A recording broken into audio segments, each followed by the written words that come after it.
तो आज ये अगला टॉपिक तुम्हारा रहेगा क्या, एनर्जी एंड एनर्जी इंट्रैक्शन का जो क्वेश्चन बचा हुआ था वो मैं तुम्हें यहाँ पे पूरा करा देता हूँ।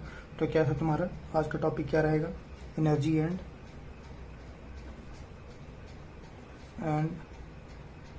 Energy interaction. जो इस पे बेस्ड क्वेश्चन आया हुआ है प्रीवियस ईयर का, वो मैं क्वेश्चन यहाँ पे भी करा रहा हूँ। थ्योरी तुम्हारा पार्ट हो गया है, तो तुम्हारा इसका क्या, देखो मुश्किल बिल्कुल नहीं है, तुम आसानी से कर सकते हो, कोई बहुत बड़ा दिक्कत, बहुत बड़ी बात नहीं है, तुम आराम से कर सकते हो। यहाँ पे समझ में आ गया। अब देखो पहला क्या क्वेश्चन कर रहा है, दिख रहा है तुम्हें, सेटिंग कर लेता हूँ थोड़ा। पहला क्या कर रहा था, property of substance like pressure, temperature, density, thermodynamic coordinate are. क्या होता है तुम्हारा पॉइंट फंक्शन, क्योंकि ये तुम्हारा प्रॉपर्टी पहले, तो सारा प्रॉपर्टी तुम्हारा क्या होता है, पॉइंट फंक्शन होता है। क्या तुम्हारा work done is an adiabatic process between the given pair of industries depend upon work done of adiabatic. Work done of adiabatic तुम्हारा क्या लिखते हो, P1 V1 minus P2 V2 by gamma -1। और पोलिट्रॉक में तुम्हारा क्या हो जाता है, N-1।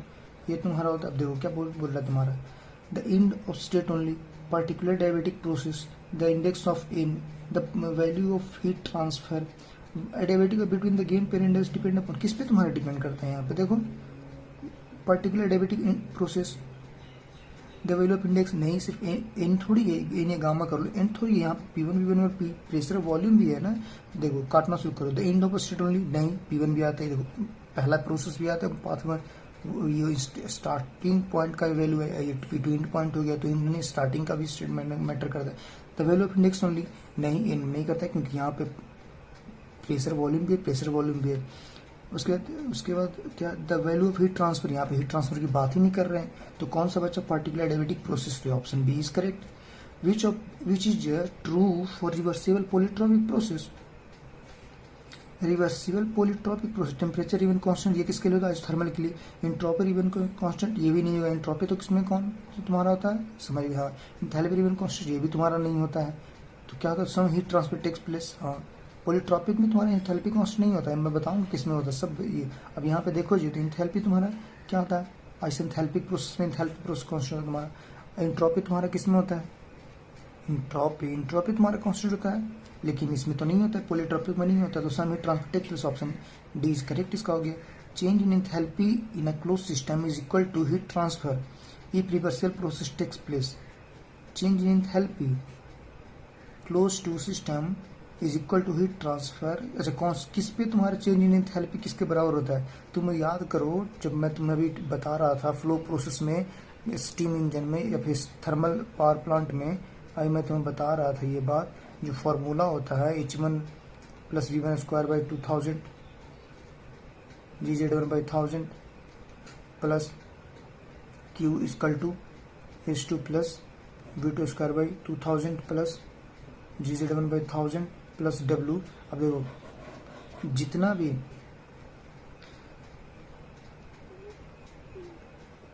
भी इंथैल्पी के वाला प्रोसेस होता है, जैसे तुम्हारा इंथैल्पी किसमें, नोजल में आ गया, डिफ्यूजर में आ गया, स्टीम पावर प्लांट में आ जाता है इंथैल्पी का। इंथैल्पी होता ही है तुम्हारा कि वो कितना लिक्विड फ्लूइड अपने थ्रू एनर्जी को लेके जा रहा है, वो कैरी कर सकता है, वही इंथैल्पी होता है।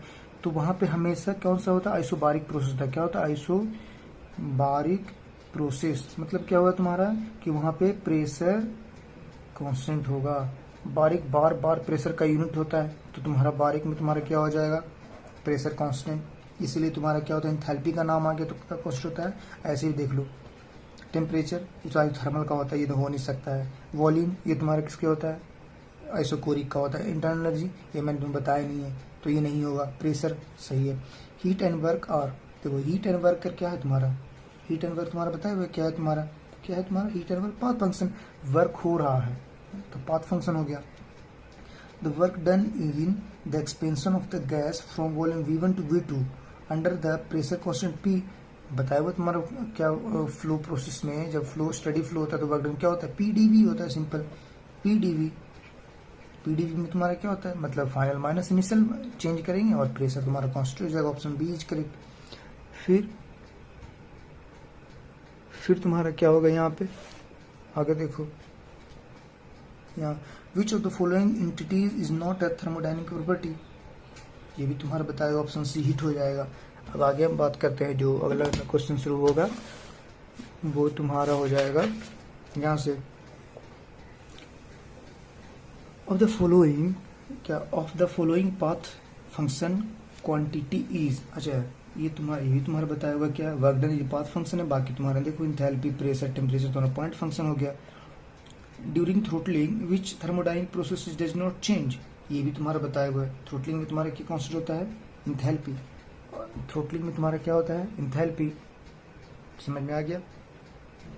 थ्रोटलिंग में इंथैल्पी कांस्टेंट होता है, थ्रोटल किसी चीज को करते हैं तो इंथैल्पी वहाँ पे कांस्टेंट होता है, ठीक है। अब 2.9 का तुम्हारा क्या हो गया, यहाँ पे देख लो, during throttling which thermodynamic property not change, ये तुम्हारे बता दिया इंथैल्पी। फिर 10 की बात करते हैं, 10 में तुम्हारा क्या है, in throttling process the following thermodynamic property remain constant, यही क्वेश्चन को दोबारा पूछ दिया देखो अगले साल, यही और कुछ नहीं, बस सेम प्रीवियस ईयर क्वेश्चन कर लो तुम्हारा हो जाएगा इंथैल्पी, इसका आंसर हो जाएगा 10 का। 11 for a close system the difference between heat added and work is done by the system is equal to, किसके होगा, तो क्वेश्चन तुम्हारा बताया हुआ था। फर्स्ट लॉ क्या होता है, D Q equal to D U plus D W, क्या बोल रहा है तुम्हारा, difference between heat added and work, मतलब D Q minus D W किसके बराबर हो गया तुम्हारा, डी यू के। तो तुम्हारे यहाँ से ऑप्शन आ गया इंटरनल एनर्जी के बराबर तुम्हारा हो जाएगा। 12 नंबर देखो, Gibbs free question consider which of the following condition, Gibbs free question तो अभी मैंने कुछ दिन पहले तुम्हें इसका फॉर्मूला बताया है।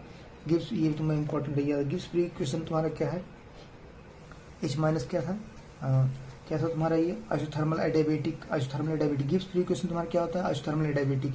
ये बार बार इसलिए देखो एक क्वेश्चन इससे लगभग पूछता है तो फॉर्मूला याद कर लोगे और उसका जो क्या क्या क्वेश्चन उसमें होता है एंटिटीज, तो तुम्हारा काम बन जाएगा, इतना में ज़्यादा डिटेल में जाना भी नहीं है। आइसोथर्मल और क्या होता है, isobaric process. Gibbs free question, the work required for the comparison in close system increase when the value of in index, अच्छा देखो क्या बोल रहा है तुम्हारा, the work required for the compression in the close system increase when the value of in, क्या formula था तुम्हारा, फॉर्मूला था ना जी, P1 V1 minus P2 V2 by, compression पूछ रहा है तो कंप्रेशन का वर्क क्या था तुम्हारा, n-1। अब देखो क्या बोल रहे तुम्हारा, इन का वैल्यू इंक्रीज करेंगे, इन का वैल्यू इंक्रीज करेंगे तो बर्डन तुम्हारा क्या होगा, तुम्हारा क्या होगा, एक सेकेंड, ये तो कंप्रेसर का वर्क पूछ रहा है तो तुम्हारा क्या हो जाएगा, अगर इनका वैल्यू हम इंक्रीज करेंगे, इनका वैल्यू, ये वाला जो फॉर्मूला था मैंने यहाँ पे तुम्हें एक बात बताई थी कि कंप्रेसर और कंप्रेशन का वर्क क्या होता है तुम्हारा। एक तुम्हारा कंप्रेसर होता है, कंप्रेसर वर्क होता है तुम्हारा, एक तुम्हारा क्या होता है, कंप्रेशन वर्क, क्या होता है तुम्हारा, कंप्रेशन वर्क। तो जब कंप्रेसर की बात करते हैं और ये पूछ रहा है तुम्हारा compression close system increases work required for the compression, compression में तुम्हारा क्या होगा, n/n-1 into P1 V1 minus P2 V2, और इसका तुम्हारा क्या होगा, P1 V1 minus P2 V2 by n-1। तो तुम्हारे यहाँ पूछ क्या रहा है तुम्हारा कंप्रेशन का वर्क, कंप्रेशन मतलब क्या होगा तुम्हारा n/n-1, मतलब इसका वैल्यू, n का वैल्यू हम बढ़ा रहे हैं, क्या कर रहे हैं, system close system increase when the n value, कब तुम्हारा वर्क डन बढ़ेगा, रिक्वायर्ड क्या, the work required for the compression in the close system increases when the value of n। अच्छा इन वैल्यू क्या, इन का वैल्यू देखो यहाँ पे हम बढ़ाएंगे, अगर इन का वैल्यू बढ़ाएंगे तुम्हारा क्या होगा, डायरेक्टली प्रोपोर्शनल वर्क हो गया तो तुम्हारा क्या होगा, इंक्रीज होगा। 14 की तुम्हारा क्या बोल रहा है, दिख रहा है ना जी, 14 तुम्हारा क्या रहा, on a pressure volume diagram the process PV का power n as the n increases will be, क्या है तुम्हारा, जब PV का power value diagram on the pressure value diagram the process line PV power n is constant increase, if n increase करेंगे तो क्या तुम्हारा होगा, PV डायग्राम में तुम्हारा PV के पावर, PV डायग्राम होगा, इसमें PV की पावर n तुम्हारा है, अगर n का वैल्यू हम बढ़ाएंगे तो क्या तुम्हारा होगा, P के साइड शिफ्ट होता है, मतलब क्या है तुम्हारा कम closer to the y axis तुम्हारा होता है। समझ में आएगा, जो ग्राफ बनाते हैं वो तुम्हारा और ज़्यादा P के नज़दीक जब n का वैल्यू बढ़ाते हैं। अब देखो यहाँ ये क्या है, 21 number, change in enthalpy of the system is the heat supplied, change in, अच्छा ये देखो मैंने पहले तुम्हें बता दिया है क्या था तुम्हारा, इसका बात करें तो क्या तुम्हारा कांस्टेंट प्रेशर पे एंथैल्पी की बात करें तो कांस्टेंट प्रेशर होता है तुम्हारा which gas can attain the highest efficiency for the same compression range. अच्छा, कंप्रेशन अगर हम बढ़ाएंगे तो कौन से इसमें से जो तुम्हारा क्या गैस है, जो तुम्हारा क्या होगा, जो तुम्हारा सबसे ज़्यादा हाईएस्ट इफिशिएंसी करेगा। ठीक है, तो गैस तो कोई गैस आइडियल गैस सिंपल से देख लो तो कौन सा है, नहीं गैस कोई भी गैस जो आइडियल हो जाए। इसका ये तो मोनोडाइट ट्राई तो ऐसे नहीं बोला तो बस आइडियल गैस बोला, जो भी गैस तुम्हारा आइडियल हो जाएगा वो तुम्हारा अटेंड कर जाएगा maximum. Which of the following phenomena occur when gas in a piston in cylinder assembly expanded reversibly at constant pressure. Constant pressure पे तुम्हारा क्या होता है, हीट ऐड करते हैं, कांस्टेंट प्रेशर हीट ऐड करते हैं, कांस्टेंट प्रेशर हम हीट ऐड करते हैं, तो ये ऑप्शन ए इज करेक्ट। उसके बाद बात अगला करते हैं 24 number. Which statement is true about the reservoir of heat. क्या कह रहा है तुम्हारे इसमें से कौन सा हीट से रिलेटेड सही है। Heat has variable temperature, reservoir में तुम्हारा नहीं होता, heat has heat reversible, heat has infinite heat capacity, there exist no real and no reservoir. तो तुम्हारा क्या बोल रहा है ये इट हैज वेरिएबल टेम्परेचर। तुम्हारा मैंने बताया हीट रिजर्वायर के बारे में, हीट रिजर्वायर का वेरिएबल टेम्परेचर होता ही नहीं है, टेम्परेचर का चेंज ही नहीं करना चाहिए उसको। वो क्या होता है स्टेटमेंट ही होता है, तो पहला तो गलत हो गया, it has finite heat capacity होता ही नहीं, सी भी गलत हो गया, there exist no real and reservoir. देखो ये सही है, there exist no real heat reservoir, ये बात सही है। उसका द हीट एक्सचेंज रिवर्सिबल, लेकिन इससे ज़्यादा सुटेबल भी है, क्यों, क्योंकि द हीट एक्सचेंज रिवर्सिबल होगा तभी तो तुम्हारा क्या होगा इनफाइनाइट हीट। इनफाइनाइट वो क्या करता है हीट या तो अपने आप को एक्सेप्ट करता है हीट को या फिर रिजेक्ट कर सकता है। अब हम बात अगला क्या करते हैं 25 नंबर क्वेश्चन का। तो क्या है तुम्हारा the heat transfer Q, the work done W and the change internal U all are zero in the case of. किस केस में तुम्हारा सब कुछ जीरो हो जाएगा। Heat transfer Q, the work done W and the change internal zero, किस केस में तुम्हारा होगा। देखो वर्क डन जीरो कब होगा, a rigid vessel containing ammonia gas connected through a valve to evacuate rigid vessel, the valve and the connecting pipe being well insulated and the valve being opened and the after a time condition through the two vessel become uniform। कुछ भी question आएगा तुम्हारा थोड़ा सा पंगा कर देगा। देखो इसमें अगर जीरो करा तो बहुत आइडियल होगा, तुम ऐसे काट सकते हो। ये तो सारा टेम्परेचर में देखो हटा दो, उसके बाद एक कीजिए भी हटा दो। इसमें भी तुम्हारा दिया हुआ उसका कितना मास होना चाहिए, इस सबसे कोई मतलब ही नहीं है। तो 25 में तुम्हारा क्या हो जाएगा, ऑप्शन सी करेक्ट हो जाएगा। तो ऐसे काट सकते हो क्योंकि आइडियल चीज़ में कोई डेटा नहीं होना चाहिए भाई। अब 26 में तुम्हारा क्या है, 26 की बात करते हैं तो 26 में तुम्हारा क्या बोल रहा है ये centrifugal pump is example. Centrifugal pump किसका एग्जाम्पल होता है तुम्हारा आइसोलेटेड सिस्टम, क्लोज आइसोलेटेड तो हुआ नहीं, क्लोज सिस्टम हुआ नहीं, none of the steady flow का तुम्हारा है। देखो 27 में तुम्हारा क्या कह रहा है, 27 में कह रहा है तुम्हारा 25 kilojoule per minute heat is supplied to the heat engine reject इतना, हीट रिजेक्टेड इतना, then the type of engine. ये तुम्हारा बोल रहा है। तो सिंपल यहाँ से तुम देख ही सकते हो कि तुम क्या करो, एक बार इफिशियंसी निकाल लो, समझ में आएगा। इफिशियंसी निकाल के आइडियल होगा, अगर उससे कम आ रहा है तो वो तुम्हारा क्या हो जाएगा एग्जिस्ट करेगा, नहीं तो इम्पॉसिबल है। 27 नंबर का मैं तुम्हें दिखा देता हूँ यहाँ पे इसका आंसर, लेकिन तुम ट्राई करना आराम से बन जाएगा। देखो इफिशियंसी निकाल लो, जो वर्क टोटल निकल रहा है इतना किलो जूल निकल गया, वर्क इफिशियंसी निकाल लो, तुम्हारा कार्नोट का निकालो, कार्नोट से ज़्यादा आ रहा है तो इम्पॉसिबल तुम्हारा हो जाएगा। समझ में आ गया, देख लो एक बार आंसर समझाएगा। देखो फर्स्ट लॉ से क्या तुम्हारे यहाँ से वर्क डन निकाल लिया है, इफिशियंसी का फॉर्मूला क्या होता है डिजायर, क्या होता है डिजायर जो इफेक्ट का वर्क डन है हीट सप्लाई जितना कर रहे हैं, ये इफिशियंसी हीट इंजन निकल गया। और कार्नोट तुम्हारा आइडियल मानते हैं तो कार्नोट का निकालो, तो जो तुम्हारा इंजन है वो कार्नोट से कम या बराबर होना चाहिए, तो इसका कम आएगा तुम्हारा। तो यहाँ पे देखो 0.64 आ रहा है हीट इंजन का, एक्चुअल इंजन का, लेकिन आइडियल कार्नोट का तुम्हारा है 0.5 आ रहा है, तो 0.5 से कम या बराबर होना चाहिए। तो कम क्या है तुम्हारा, ये ज़्यादा हो गया, जो इम्पॉसिबल है तुम्हारा। समझना कि अब देखो स्पेसिफिक इंथैल्पी, स्पेसिफिक हो गया तुम्हारा। यहाँ पे यूनिट तो बहुत इंपॉर्टेंट है, तो यहाँ पे तुम्हारा स्पेसिफिक बोल ही दिया, तो क्या होगा तुम्हारा स्पेसिफिक इंथैल्पी इंटेंसिव हो गया, और किलो जूल पर केजी तुम्हारा हो जाएगा, स्पेसिफिक पर केजी में ही निकलता है स्पेसिफिक।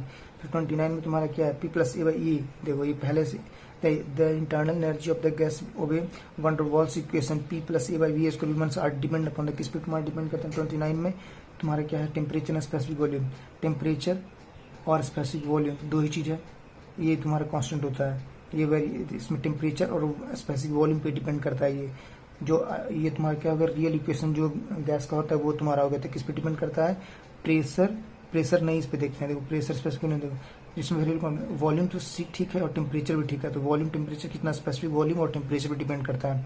30 नंबर की बात करें तो क्या तुम्हारा which below statement is incorrect about the reservoir of heat, ये तुम्हारा बताया हुआ पहले, ये नो रियल एक्शन। देखो यहाँ पे उसमें तुम्हारा क्वेश्चन क्या था कि वहाँ पे एक मेंशन था क्या कि वो कांस्टेंट, ऑप्शन से इसको काट सकते हो। यहाँ देखो देयर इज नो, सही है, infinite heat capacity it has infinite, वही तो मैं बता रहा हूँ, कुछ ट्रिकी होता है, तो उसमें तुम्हारे दो ऑप्शन करेक्ट होता है, जैसे इनफाइनाइट हीट कैपेसिटी होता है किसी रिजर्वायर का, लेकिन ये एक्चुअल में तुम्हारा ये एग्जिस्ट नहीं करता है। 31 नंबर तुम्हारा हो गया, in a throttling process which one of the following parameters remain constant, throttling में तुम्हारा क्या होता है, ये तुम्हारा पहले ही बताया हुआ है, क्या होता है तुम्हारा एंथैल्पी कांस्टेंट होता है थ्रोटलिंग में। अब अगला बात करते हैं 32 नंबर का, ये तुम्हारा क्या है, दिखा ना जी, जो मैंने बता रहा था नहीं दिखा रहे यार, क्वेश्चन देख लो, ये 31 था तुम्हारा, थ्रोटलिंग प्रोसेस एंथैल्पी कांस्टेंट होता है, स्टेटमेंट करेक्ट। यहाँ देखो there is no real reservoir तुम्हारा था, ये तुम्हारा इक्वेशन किसका था, रियल इक्वेशन का था, इसमें देखो वो वॉल्यूम और टेम्परेचर स्पेसिफिक वॉल्यूम, यहाँ तुम देख सकते हो ऑप्शन से तुम्हारा ऑप्शन करेक्ट हो जाए कौन सा। अब अगला बात करते हैं क्या, the polytropic PV diagram represent, PV diagram polytropic plus कैसे तुम्हारा तक का भी पहले से बताया हुआ है कि तुम्हारा कर्व होता है, तो तुम्हारा कैसा हो जाएगा क्या 4, ये क्योंकि पीवी का और गामा है ना, गामा क्या है, तुम पोलिट्रॉपिक और एन, तो तुम्हारा क्या हो जाएगा, ये पी से नजदीक ग्राफ बनेगा, तो ऑप्शन क्या हो जाएगा 4 is option 4 correct, only D option he correct. 33 में तुम्हारा क्या हो गया, विच of the following process irreversible तुम्हारा क्या होता है, इरिवर्सिबल तुम्हारा क्या होता है, मैंने तुम्हें बताया था कि जितना भी थ्रोटलिंग होता है जो हाईली इरिवर्सिबल प्रोसेस होता है, एंथैल्पी कांस्टेंट, तो ऑप्शन डी इज करेक्ट। 34 तुम्हारा क्या होगा, for an isolated system which has no interaction which surrounding, which of the option is correct, ये भी तुम्हारा बताया हुआ है, क्या और क्या तुम्हारा heat transfer is zero, isolated है तो heat transfer zero, work zero, ठीक है, इंटरनल एनर्जी रिमेन कांस्टेंट, सही है, ऑप्शन डी इज करेक्ट हो जाएगा इसका। फिर 35 नंबर क्या बोल रहा है तुम्हारा, 35 नंबर क्या, molar specific heat of the engine gas depend upon the, molar specific heat depend upon the, ये मोलर हो गया तो ऑब्वियस बात मोल हो गया, मतलब number of mole, molar specific heat of ideal gas depend होता है, मोलर तुम्हारा हो गया क्या हो जाए ना, मोलर मतलब मोल, मोलर के साथ मोल आ गया तो तुम्हारा क्या हो जाए, number of atom in molecule पे इस पर डिपेंड करता है। 36 इन ए क्लोज सिस्टम, 36 में इन ए क्लोज सिस्टम में क्या होता है तुम्हारा, energy transfer from the system surrounding और वाइस वर्सा, क्लोज तुम्हारा लिखा हुआ है ना, ओपन सिस्टम और क्लोज सिस्टम होता है, दोनों क्लोज सिस्टम एनर्जी ट्रांसफर करता है, लेकिन क्या होता है तुम्हारा मास ट्रांसफर नहीं करता है। अगला क्वेश्चन तुम्हारा है, इन आइसोपेक्टिक प्रोसेस, देखो ये बहुत रेयर है, अभी दो क्वेश्चन तो इधर उधर आ ही जाएगा, तुम्हारे प्रेशर रिमेन आइसोपेस्टिक प्रोसेस में तुम्हारा क्या होता है, प्रेशर रिमेन कांस्टेंट, अरे ये बताया हुआ तो था तुम्हारा आइसोबारिक कोई आइसोपेस्टिक प्रोसेस बोलते हैं, आइसोपेस्टिक प्रोसेस किसको बोलते हैं, आइसोबारिक कोई क्या बोलते हैं, आइसोपेस्टिक प्रोसेस, तो प्रेशर रिमेन कांस्टेंट होता है तुम्हारा। मैकेनिकल इक्विवेलेंट जे, अब देखो ये बता 4.18 यूनिट से, देखो 4.18 किलो जूल पर केजी, ये तुम्हारा होता है पर किलो कैल्विन, 4.18 देखो किलो जूल केजी, ये नहीं हुआ, ये भी नहीं हुआ, किलो कैलोरी है लेकिन किलो जूल ऊपर होता है, तो ऑप्शन क्या किलो जूल ऊपर में, तो ऑप्शन डी इज करेक्ट। तो बहुत सारे तुम्हारे यूनिट्स बन जाएगा। What is the result of sum of product of pressure, ये भी तुम्हारा बताया हुआ है, first law is nothing but क्या तुम्हारा, what is the result of sum of product of pressure, sum of product of pressure and the volume internal energy is known as the enthalpy, simple, ये तुम्हारा पहले से बता दो, formula ही सीधा होता है इसका। 39 में अगर यहाँ होगा तो मैं भी तुम्हें दिखा देता हूँ कि तुम्हारा सीधा फॉर्मूला होता है। 39 का अगर यहाँ देखो ये होता है ना जी, H=U + PV, ये तुम्हारा फॉर्मूला ही होता है एंथैल्पी का। क्या होता है H=U + PV, देखो यहाँ फॉर्मूला ही होता है एंथैल्पी का, तुम्हें याद रखना है।